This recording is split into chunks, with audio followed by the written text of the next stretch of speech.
Hello everyone, मी advocate Ashwini Shinde पुन्हा एकदा तुम्हा सर्वांचं आपल्या लीगल लेन्स मराठी या यूट्यूब चॅनलमध्ये स्वागत करत आहे. तुमच्या अगेन्स्ट चेक बाउन्सिंगची केस फाईल झालेली आहे आणि तुम्ही कोर्टातच हजर राहत नाही आहात, तर मग अशा वेळेस काय होतं? तर जेव्हा एखादी चेक बाउन्सिंगची केस कोर्टात दाखल केली जाते, त्यानंतर आरोपीला पहिल्यांदा समन्स इश्यू केलं जातं.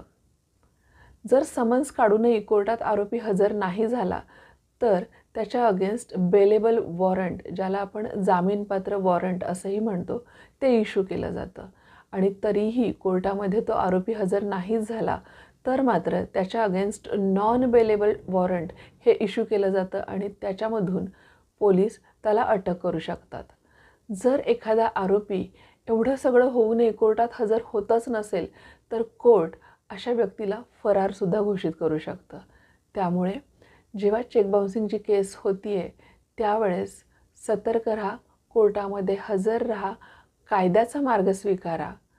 अशाच नवनवीन माहितीसाठी लीगल लेन्स मराठीला सबस्क्राईब करा. थँक्यू.